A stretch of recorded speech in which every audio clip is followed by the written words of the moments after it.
India के prime minister Narendra Modi साहब की तरफ से congratulations to prime minister Shahbaz Sharif का एक ट्वीट किया गया है और पैगाम दिया गया है मुबारकबाद का कि जनाब आपने हलफ उठाया और आप वजीर आजम एक बार फिर बन गए हैं। हुकूमत के लिए बड़े मुश्किल दिन है। 25-26 अरब डॉलर के कर्जे वापस करने हैं, पॉलिटिकल रिकॉन्सिलेशन जैसे मसाइल हैं, इंटरनेशनल कम्युनिटी के साथ इंगेज करना है, अवाम परेशान है, महंगाई का इशू बन सकता है। पाकिस्तान का प्राइम मिनिस्टर इस किस्म की वो बिलिजरेंट बातें करता है, जंगजू बातें करता है। इंडियन प्राइम मिनिस्टर उसको रिस्पॉन्ड ही नहीं करता। यहाँ पे सियासतदान को अपनी मर्जी का सियासत प्लांटेड आगे लाया जाता है। प्लांटेड सियासतदान है यहाँ के, पहले इम्पोर्टेड था, हाँ। अब प्लांटेड। ये जो हुकूमत IMF जाएगी, डील्स होंगी, आके ये दोबारा इन्फ्लेशन करेंगे, टैक्स इकट्ठा करेंगे, लेकिन मुझे डर ये आ रहा है कि जितनी क्रेडिबिलिटी का इनका प्रॉब्लम है मैडम, लोग शायद टैक्स ही ना दें। शहबाज शरीफ एक बैंक करप्ट मुल्क जिसकी फौज कहती है कि उसके पास वो ऑयल भी नहीं है अपना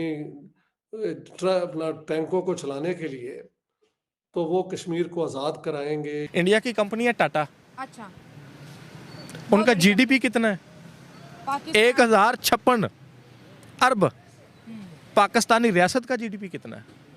936 या 940। पिछले दिसंबर में उन्होंने कुछ 26-27 अरब डॉलर के डिफेंस इक्विपमेंट को प्रिक्योर करना है, पता नहीं को 9 ट्रिलियन रुपीस बनता है। टोटल 14 ट्रिलियन का तो पाकिस्तान का बजट होता है। और ये पाकिस्तान की सारी लीडरशिप बेसिकली इनमें एक वो इंटेग्रिटी नहीं है सच बोलने की। तो उनकी तो डिफेंस एक्विजिशन काउंसिल ये बैठ के फैसला कर रही है कि हमने क्या करना है। सो हमारा उनका मुकाबला कोई नहीं है इन टर्म्स ऑफ इकोनॉमी या इन चीज़ों। ठीक है, ताकतवर कौन हुआ? वो उनका एक बंदा, एक कंपनी। हमारा मुल्क जो है या जो हमारी शनाख्त है वो बकारियों की है। जी जी, ये बड़ी अफसोस ठीक है। करना पड़ता है। हाँ अब जी, अगला मसला क्या है क्या? कि जब तक आपके पास मॉरल ताकत नहीं होगी, हाँ। अवामी ताकत नहीं होगी, मेरिट की ताकत नहीं होगी, तो कौन मुल्क आपके साथ करेगा? मैं नहीं समझता कि पाकिस्तानियों के पास पैसा नहीं है। पैसा ज़रूर मौजूद है, लेकिन अब रमज़ान आ गया है, लेकिन हम 2 नंबरी करते हैं। हम टैक्स नहीं देना चाहते। हम हुकूमत 25-26 अरब डॉलर के कर्जे वापस करने हैं, पॉलिटिकल रिकॉन्सिलेशन जैसे मसाइल हैं, इंटरनेशनल कम्युनिटी के साथ इंगेज करना है, अवाम परेशान है, महंगाई का इशू बन सकता है, गर्मियाँ आ रही हैं, इन्फ्लेशन हो सकती है, बिजली के बड़े-बड़े बिल आएँगे, लोग परेशान होंगे। So it's a very challenging environment. Let's see कि क्या होता है मैडम।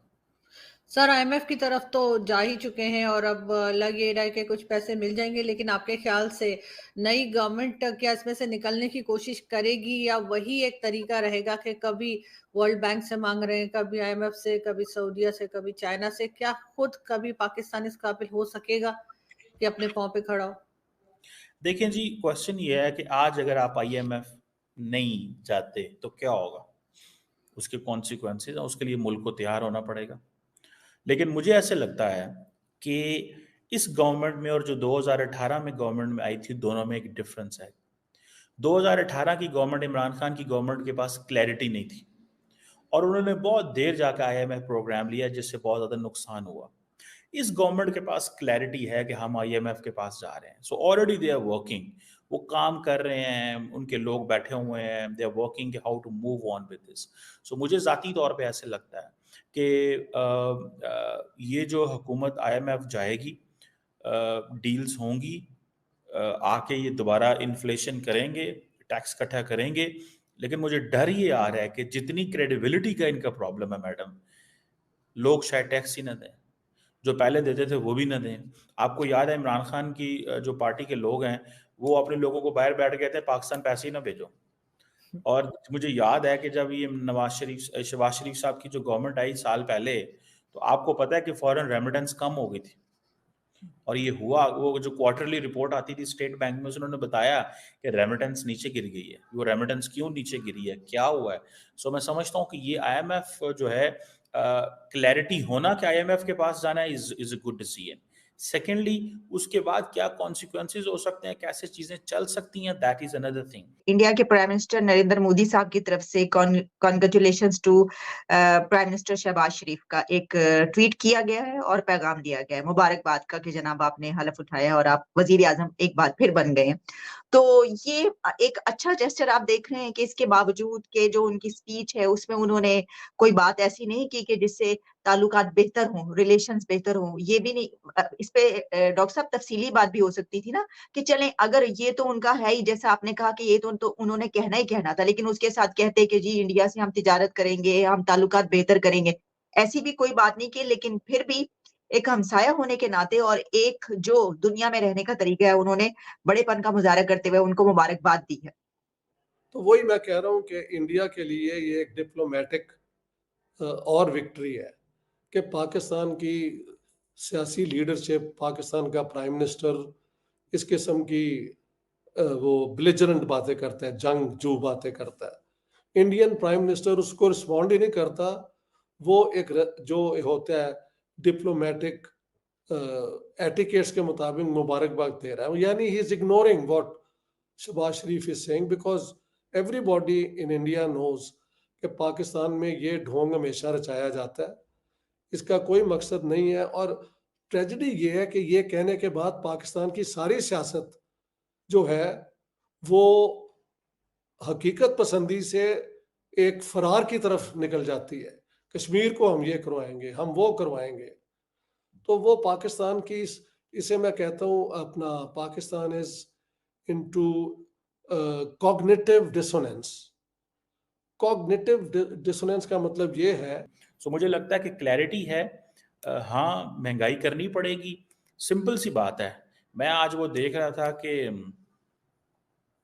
भारत की एक डिफेंस एक्विजिशन काउंसिल है जो कि डिफेंस इक्विपमेंट को प्रोक्योर करने के लिए प्लान करती है। तो मैं रिसेंटली देख रहा था पिछले दिसंबर में उन्होंने कुछ 26-27 अरब डॉलर के डिफेंस इक्विपमेंट को प्रोक्योर करना है, पता नहीं वो 9 ट्रिलियन रुपीस बनता है। टोटल 14 ट्रिलियन का तो पाकिस्तान का बजट होता है। तो उनकी तो डिफेंस एक्विजिशन काउंसिल ये बैठ के फैसला कर रही है कि हमने क्या करना है। सो हमारा उनका मुकाबला कोई नहीं है इन टर्म्स ऑफ इकोनॉमी या इन चीज़ों के, लेकिन जितना वो दिफा पे लगा रहे हैं इतना हमारे जो है वो टोटल बजट जो है हम उसको देख रहे हैं। सो सख्त फैसले करने पड़ेंगे, इतने सख्त फैसले करने पड़ेंगे मैडम कि आपकी सोच है, और उसके लिए फिर अवाम पे प्रेशर पड़ेगा, पैसे निकालेंगे। मैं नहीं समझता कि पाकिस्तानियों के पास पैसा नहीं है, पैसा ज़रूर मौजूद है, लेकिन अब रमज़ान आ गया है, लेकिन हम दो नंबरी करते हैं।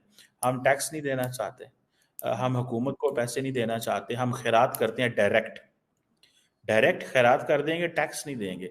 मैं समझता हूँ ये भी हम लोग भी वो जो एक होती है ना एक नाइंसाफ़ी करते हैं। दोस्तों मुझे उम्मीद है कि ये वीडियो आपको पसंद आया होगा। वीडियो पसंद है तो प्लीज़ हमारे YouTube चैनल को जरूर सब्सक्राइब कीजिए। इसी प्रकार का भविष्य में वीडियो देखने के लिए चैनल को सब्सक्राइब कीजिए। हमारे इस YouTube चैनल पे आपको इससे भी ज़्यादा इंटरेस्टिंग वीडियो भविष्य में देखने को मिलता रहेगा।